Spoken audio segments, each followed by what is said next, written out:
인스타 브레인 집중을 빼앗긴 시대에서 집중력과 장기 기억 형성의 상관관계.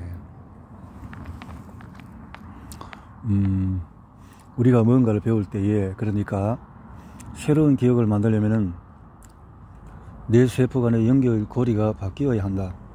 잠시만 기억하면 되는 단기 기억을 위해서는 내가 여러 뇌세포 간에 이미 존재하는 연결고리를 강화하기만 하면 된다. 그에 비해서 수개월, 수년 혹은 평생 기억하는 장기 기억을 위해서는 좀 더 복잡한 과정이 필요하다. 이때는 내가 뇌세포 사이에 전혀 새로운 연결고리를 생성해야 한다. 기억이 오랫동안 지속될 수 있도록 튼튼하게 만들려면 새로운 단백질로 연결고리를 만들어야 한다. 그러나 새로운 단백질만으로는 부족하다. 뇌는 새로 만들어진 연결고리를 통해서 신호를 여러 차례 보내어서 이를 더욱 강화해야 한다. 그래야 기억을 오랫동안 유지할 수 있다. 이를 위해서 뇌는 노력을 기울여야 하고, 이는 또한 에너지를 소모하는 과정이기도 하다. 전문 용어로 강화라고 부르는 새로운 장기 기억 형성은 뇌부 활동 중에서 가장 많은 에너지를 소모하는 과정 중에 하나다.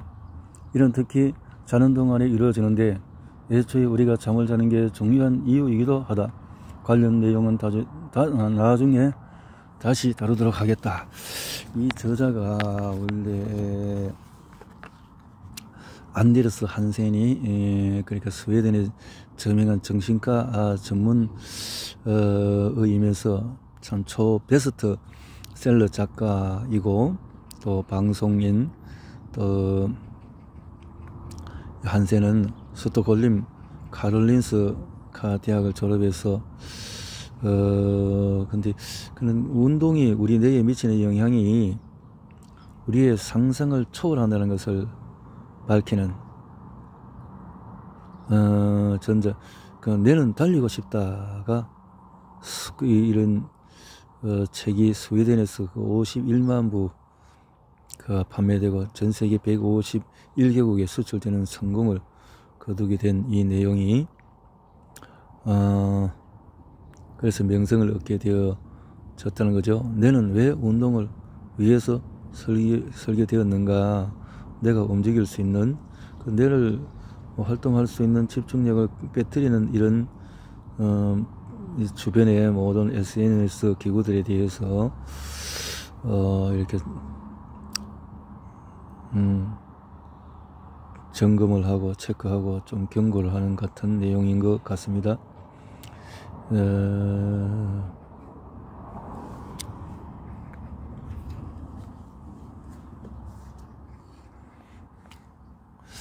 그럼 강화가 어떻게 작동하는지 좀 더 자세히 살펴보겠다. 첫 번째 단계는 우리가 뭔가에 집중하면서 너희의 이게 중요해 라고 에너지를 쏟을 가치가 있다고 말하는 것이다. 이를 통해서 장기 기억이 형성된다. 만약에 여기서 주의를 기울이지 않으면 장기 기억으로 넘어가지 못한다. 어제 퇴근 후에 집에 와서 열쇠를 어디에 뒀는지 기억나지 않는 것은 집중하지 않고 다른 생각을 했기 때문이다. 뇌는 중요하다는 신호를 전혀 받지 못했기 때문에 열쇠를 둔 장소를 기억하지 않았고, 다음날 아침에 열쇠를 찾아서 집안 곳곳을 들쑤시게 되는 것이다. 시끄러운 방에서 시험을 준비하려고 할 때도 같은 일이 벌어진다. 당연히 집중하기 어렵다 보니 뇌는 이게 중요해 라는 신호를 전혀 받지 못해서 읽은 내용을 기억하는 데 어려움을 겪게 된다. 이는 간단히 말하자면 기억 속에 담아둔 것을 빼낼 수도 있다는 뜻이다. 그리고 기억으로 자리 잡으려면 집중해야 한다는 의미다. 다음 단계는 자극 기억의 정보를 담아두는 것이다. 우선은 이렇게 해야 뇌는 강화를 통해서 장기 기억으로 저장할 수 있다.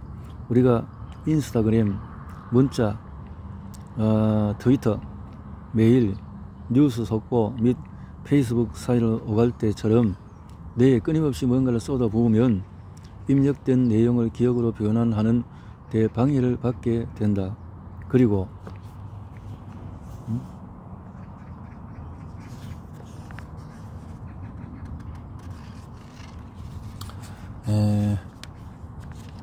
기억으로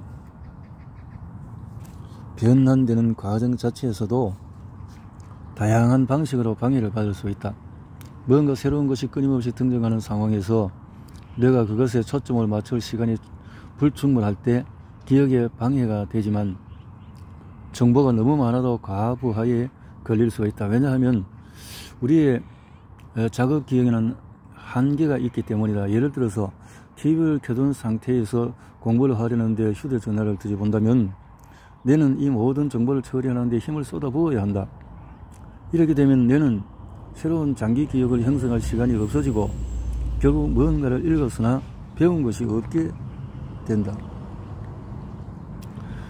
우리는 집중을 방해하는 다양한 디지털 방해물들을 건너뛰면서 효과적으로 새로운 정보를 받아들이고 있다고 자신을 속이고 있다. 그저 수박 겉핥기일 뿐 정보가 기억으로 흡수될 기회를 주지 않고 있는데도 말이다. 이런 일이 벌어지도록 내버려두는 원동력은 우리가 이러한 상태를 좋아한다는 점이다. 이렇게 해야 도파민이 분비되니 말이다. 우리가 디지털 습관이 그러니까 디지털 습관이라는 게 나쁜 습관이라는 거죠. 장기 기억 형성을 방해한다는 사실을 보여주는 실험이 있다. 연구자들은 학생들에게 책의 한 장을 각자의 속도에 따라서 읽게 한 뒤에 읽은 내용에 대해서 질문을 던졌다. 일부는 책을 읽는 동안에 휴대전화로 문자를 주고받아야 했다.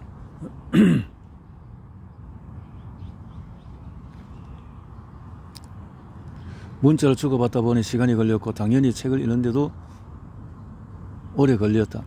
실험 결과 모든 학생이 책의 내용을 비슷하게 잘 파악하고 있었다. 다만 문자를 주고받은 학생들은 내용을 이해하는 데 훨씬 더 오랜 시간이 걸린 것으로 나타났다.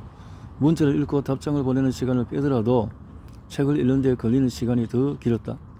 집중력을 온전히 회복하여 마지막으로 읽은 부분으로 되돌아가기까지 시간이 걸린 것이다. 이는 뇌에 전환기가 있기 때문이다. 메일이나 문자에 답하면서 공부하는 사람은 읽고 있는 내용을 이해하는 데 더 많은 시간을 쏟아야 하는 위험을 안고 있는 셈이다. 휴대전화를 들여보는 시간을 제외하더라도 말이다. 다시 말해서 직장에서 혹은 시험 공부를 하면서 멀티태스킹을 하는 사람은 자신을 이중으로 기만하는 셈이다. 내용 파악 능력은 떨어지고 동시에 시간도 더 오래 걸리기 때문이다.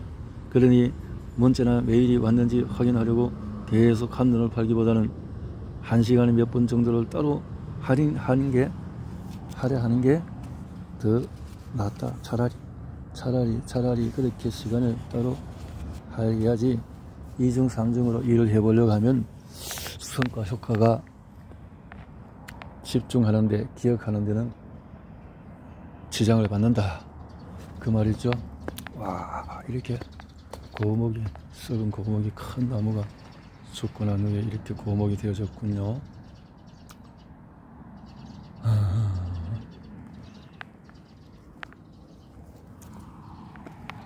꽃이 아름답고, 이 목련화가 엄청 큰 나무였는데 열매가요 참 꽃이 이쁘군요. 뇌는 지름길을 사랑한다. 뇌는 신체에서 가장 많은 에너지를 사용하는 장기다. 성인의 뇌는 전체 에너지의 20%를 사용하며 10대의 경우에 대략 30% 정도를 사용한다. 신생아는 무려 전체 에너지의 50%가 내려간다. 지금 우리는 원하는 만큼 칼로리를 채울 수 있지만 석기 시대의 인류는 그렇지 못했다. 따라서 뇌는 신체의 다른 부분과 마찬가지로 에너지 소모를 줄이면서 가능한 한 효율적으로 일을 처리하도록 설정되어 있다. 즉, 뇌가 지름길을 선택한다는 뜻이다. 그래서 특히 기억에서 그러하며 기억으로 저장하려면 에너지가 필요하다. 이는 우리의 디지털 사회에도 영향을 미치고 있다. 한 실험에서 피실험자들에게 다른 사실을 담고 있는 다양한 문장을 들려준 뒤에 한 문장이 끝날 때마다 이를 컴퓨터에 적도록 했다. 일부에게는 컴퓨터가 정보를 저장할 거라고 알려주었고 나머지에게는 컴퓨터에 적은 정보가 삭제될 거라고 알려주었다. 모든 문장을 적은 후에 기억이 나는 만큼 말해보게 하자 컴퓨터가 정보를 저장하는 그룹은 삭제되는 그릇보다 기억하는 문장 수가 더 적었다. 뇌는 어차피 컴퓨터에 저장될 텐데 뭐하러 에너지를 낭비하느냐라고 여겼을 것이다. 그다지 놀라운 결과도 아니다. 만약에 내가 인물을 컴퓨터에 위임할 수 있다면 그렇게 하고 싶어 할 것이다. 정보가 저장된다고 하면은 정보 자체가 저장되는 장소를 기억하는 게 당연히 쉽다. 피실험자들에게 문장 하나를 개별 워드 문서로 만든 뒤에 이를 여러 경로에 저장하게 한다면 이튿날 기억하는 문장은 많지 않아도 문서를 어디에 저장했는지 경로는 기억할 것이다.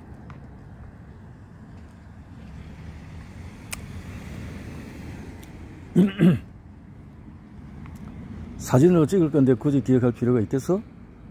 정보가 어딘가에 다른 곳에 저장될 거라고 믿으면 뇌는 더 신경을 쓰지 않는데 이런 현상을 구글 효과 혹은 디지털 기억 상실증이라고 부른다.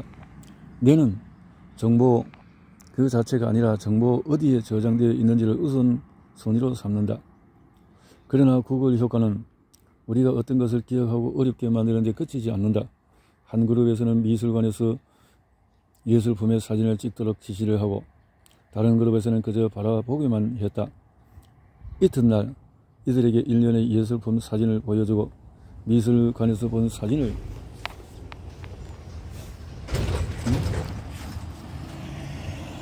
찾게 했다. 사진 속의 예술품이 실제 미술관에 있는 것과 같은지 아는지를 기억해내는 것이 목적이었다. 실험 결과에 따르면 사진을 찍지 않은 비실험자들이 예술품을 더 잘 기억해냈다. 사진을 찍은 비실험자들은 그보다 기억력이 떨어졌다. 내가 컴퓨터에 저장되는 문장을 기억하는 데 신경을 쓰지 않은 것과 마찬가지로 사진을 찍은 예술품을 기억에 담아두지 않은 것이다. 뇌는 대신에 지름길을 택한 셈이다. 사진으로 찍을 건데 굳이 기억할 필요가 있겠어? 라는 생각으로 말이다. 그렇다면 휴대전화로 구글이나 위키피디아에 접속만 하면 되는데 왜 무언가를 배워야 하는 걸까? 단순히 전화번호 정도라면 그다지 문제가 되지 않지만은 모든 지식을 구글로 대체할 수는 없다. 세상 속에서 어울러 살기 위해서, 비판적인 질문을 던지기 위해서, 정보 가치를 평가하기 위해서 우리에게 지식이 필요하다. 정보가 단기 기억에서 장기 기억으로 넘어갈 때 벌어지는 강화는 뇌의 램 메모리에서 하드 디스크로 단순히 로우 데이터가 옮겨가는 과정을 말하는 것이 아니다. 라고 되어 있다.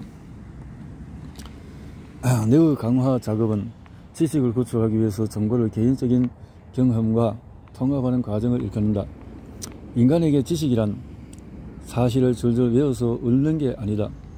당신이 아는 가장 현명한 사람이 세세한 내용을 가장 잘 기억하는 사람이 아니듯이 말이다. 깊이 있게 무언가를 배우려면 사색과 집중이 필요하다. 하지만은 빠른 클릭이 가득한 세상에서 우리는 사색과 집중을 놓쳐버릴 위기에 처해 있다. 하루 종일 인터넷 페이지를 넘나들기 바쁜 사람은 뇌의 정보를 소화시킬 시간을 주지 않는다. 스티브 잡스는 컴퓨터를 우리가 좀 더 빨리 사고할 수 있도록 도와주는 장치라는 뜻에서 뇌를 위한 자전거라고 묘사했다. 하지만 이따금 컴퓨터를 우리 대신 사고를 해주는 뇌를 위한 택시 운전사라고 부르는 게 더 적합하지 않나 하는 생각이 들기도 한다. 이는 분명 편리하기는 하지만 또 한편으로는 새로이 무언가를 배우는 행위만큼은 다른 존재에게 넘기고 싶지 않기도 하다.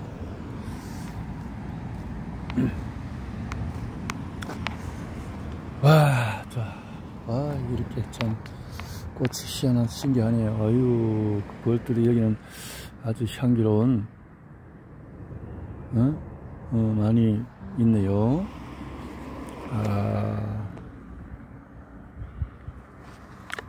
왕왕왕왕 무슨 꽃일까?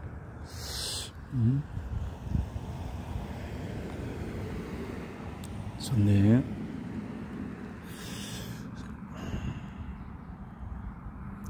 실험 결과 사진을 찍지 않은 비실험자들이 이건 또 봤고,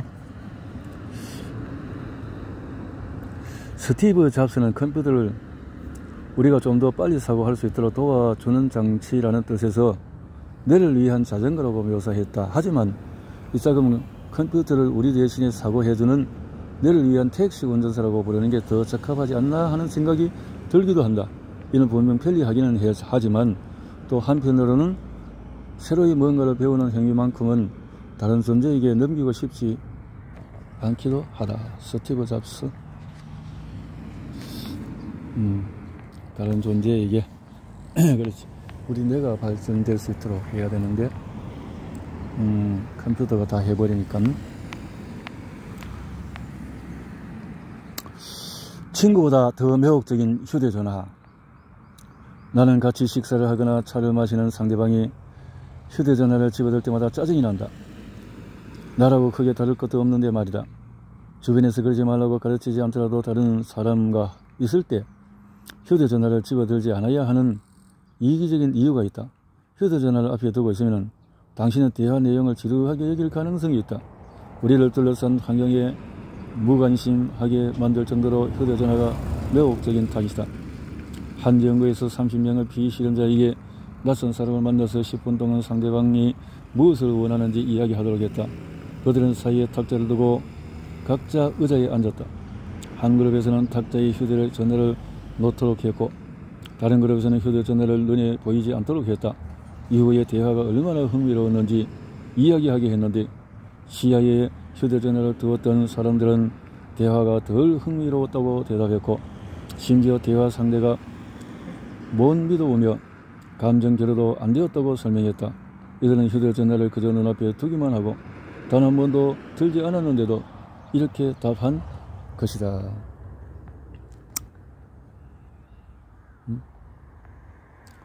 집중력. 멀티태스킹을 할 때 기억은 잘못 저장이 된다. 잘못 저장이 된다. 멀티태스킹을 할 때 기억이란 게 기억은 매우 여러 부분에 저장된다. 이를테면 사실과 경험은 일반적으로 기억 저장소라고 부르는 해마가 처리한다. 그 반면에 자전거, 수영, 골프처럼 체득하는 내용은 선조체라는 다른 부분을 사용한다. 우리는 TV를 보면서 책을 읽는 등 여러가지 일을 동시에 하면 정보는 대부분 선조체로 보내진다. 내가 사실에 대한 정보를 잘못된 곳으로 보내는 것이다. 하지만 다시 한 가지 일만 수행하게 되면 갑자기 정보를 해마로 전송한다. 뉴욕에서 산책을 할 때 정말 맛있는 초콜릿 도넛을 먹은 기억이 있다고 하자. 이 기억은 뉴욕을 다시 방문했을 때 다른 곳에서 도넛을 먹었을 때 당시 입었던 것과 같은 옷을 입었을 때 초콜릿 맛이 나는 다른 것을 먹었을 때 뉴욕에 있었을 때와 같은 감정을 느낄 때 되살아날 수가 있다. 뇌는 훌륭하게 연상할 수 있고 특정 사건을 상기시키는 작은 실마리로 기억을 끄집어낼 수가 있다. 하지만 기억을 형성하는 이런 유연한 능력은 한꺼번에 여러가지 일을 할 때 일부 손실되는 것 같다. 그 이유는 정보가 해마로만 가는 것이 아니라 선조체로도 유입되기 때문이다. 기억력 테스트에서 종종 숫자와 단어를 기억하게 하지만은 사실은 기억은 그보다도 더욱 복잡하다. 실제 있었던 일에 대한 기억은 개인적인 경험과 결합하여서 주변 환경을 이해하기 위해 비틀어 보거나 반추하거나 다국도에서 살펴보거나 활용할 수 있는 지식을 만들어낸다. 이해할 수 없을 정도로 복잡한 기억 시스템이 범람하는 정보의 홍수 속에서 내가 어떤 영향을 받는지 아직 정확하지가 않다. 그러나 디지털화가 생각보다 더 깊은 층위에서 영향을 미치는 것은 확실하다. 누군가가 길을 잃었다고 가정해보자. 이는 우리가 기억력 테스트에서 얼마나 많은 숫자를 읊을 수 있는지와 비교해보면 훨씬 근본적인 문제이다.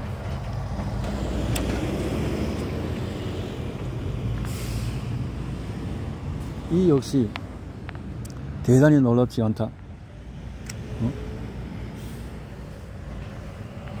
도파민은 우리에게 어떤 것에 관심을 가져야 할지 이야기해주는 물질이니 말이다. 매일같이 수천 번의 자잘한 도파민 보상을 제공하는 물건이 눈앞에 있다면 뇌는 당연히 그쪽으로 끌리기 마련이다. 휴대전화를 집어들려는 충동에 맞서다 보면 집중력이 흐트러질 수밖에 없다. 유혹하는 대상을 무시하는 것은 의식적이고 적극적인 행동이니 말이다. 그러다 보면 결국은 대화를 제대로 따라하지 못하게 된다. 친구와 함께한 저녁 식사에 대해서 평가하는 연구에서도 동일한 결과가 나왔다. 비실험자 300명 중에서 절반에게는 저녁 식사 동안에 문자가 올 거니까 휴대전화를 가지고 있으라고 하고, 나머지 절반에게는 휴대전화를 가지고 있지 말라고 했다. 연구 결과에 따르면 휴대전화를 가지고 있던 사람들은 저녁 식사가 덜 유익했다고 평가했다. 차이가 대단히 크지는 않았으나 유의미한 수준이었다. 간단하게 말하자면 식탁에 휴대전화를 두고 있으면 다른 사람과 어울리는 게 따분하다고 생각하게 된다는 것이다. 그런데 문자를 기다리면서 휴대전화를 앞에 두었다고 해서 저녁 식사 내내 정말 영향을 미쳤을까? 글쎄 아닐 수도 있지만 연구에 참여한 사람들은 내내 휴대전화를 켜놓은 채로 전체 저녁 식사 시간의 10% 이상을 휴대전화를 살피는데 썼다. 문자가 올 거니까 가지고 있으라는 말만 했을 뿐인데 말이다. 도파민의 임무는 무엇이 중요한지, 우리가 어디에 초점을 맞춰야 하는지 말해주는 것이다. 이때 중요한 것은 좋은 성적을 받거나 승진하거나 좋은 기분 혹은 기분 좋게 하는 게 아니라 선조들이 생존하여서 후대의 유전자를 물려줄 수 있도록 한 행동이다. 휴대전화처럼 교묘하게 제작된 무언가가 소량의 도파민 주사를 하루에 300번 놓아준다고 치자. 실제로 휴대전화는 매번 나한테 집중해 라고 요구한다. 학교나 직장에서 휴대전화에 대한 생각을 멈추기가 어려운 게 이상한가? 휴대전화를 집어들지 않으려면 정신적인 대역폭을 할애해야 한다는 사실이 이상한가? 같이 저녁 식사를 하는 사람들에게 무관심해질 정도로 휴대전화가 매혹적인 게 이상한가? 10분에 한 번씩 새로운 경험과 보상을 제공해주는 존재와 떨어지게 되었을 때 스트레스를 받거나 심지어는 패닉에 빠지는 게 이상한가? 딱히 이상할 것은 없다. 안 그런가? 이렇게.